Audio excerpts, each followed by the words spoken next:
लोकसभा में बदायूं सांसद डॉक्टर संघमित्रा मौर्य की दहाड़। उन्होंने कहा कि सावित्रीबाई फुले की जयंती यानी 3 जनवरी को महिला शिक्षक दिवस के रूप में मनाया जाए। उन्होंने सरकार से सदन में मांग करते हुए अपनी आवाज़ को बुलंद किया। उन्होंने कहा कि माता सावित्रीबाई फुले महिला शिक्षिका के तौर पर पूरे देश में जानी जाती हैं। उन्हें इतिहास में पढ़ा जाता है और इतिहास में समझा जाता है। उनके जन्मदिन को महिला शिक्षक दिवस के रूप में मनाया जाना चाहिए। उन्होंने अपने भाषण में कहा कि 3 जनवरी 1848 में पुणे में अपने पति के साथ मिलकर विभिन्न जातियों की 9 छात्राओं के साथ उन्होंने महिलाओं के लिए एक विद्यालय की स्थापना की थी और एक वर्ष में सावित्रीबाई फुले और महात्मा फुले 5 नए विद्यालय खोलने में सफल हुए। इसलिए 3 जनवरी को महिला शिक्षक दिवस के रूप में मनाया जाना चाहिए।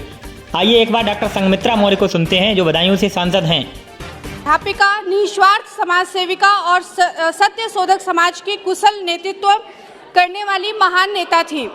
माता सावित्री ज्योतिबा दंपति ने इसके बाद अपना ध्यान समाज सेवा की ओर केंद्रित किया और उन्होंने सबसे पहला 1 जनवरी सन 1848 को उन्होंने पूना के बुधवारा पेठा में पहला बालिका विद्यालय खोला, जिसकी प्रधानाध्यापिका स्वयं माता सावित्रीबाई फुले रही।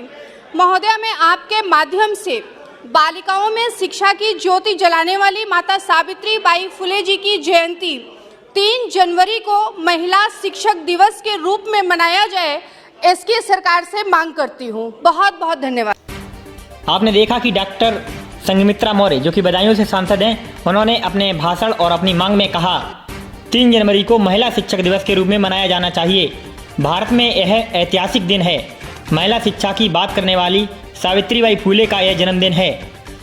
भारत के पहले बालिका विद्यालय की पहली प्रिंसिपल और पहली कन्या स्कूल की संस्थापक सावित्रीबाई फुले रही हैं। इसलिए माता सावित्रीबाई फुले के जन्मदिन को बालिका शिक्षिका दिवस के रूप में मनाया जाना चाहिए।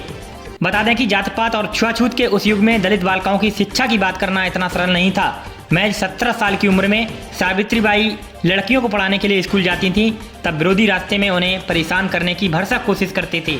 ऐसे में उन्होंने 3 जनवरी 1848 को पुणे में अपने पति के साथ मिलकर बालिकाओं के लिए पहले विद्यालय की स्थापना की थी और यह कड़ी लगातार चलती रही और उसी साल एक वर्ष में 5 विद्यालय खोले गए।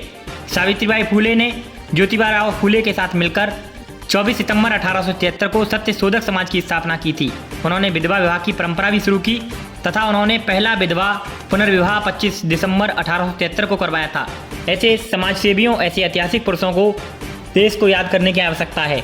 साथ ही द दस्तक 24 भी मांग करता है कि 3 जनवरी को महिला शिक्षिका दिवस के रूप में भारत सरकार घोषित करे और इस दिन को अहम मनाए। आप देख रहे हैं द दस्तक 24।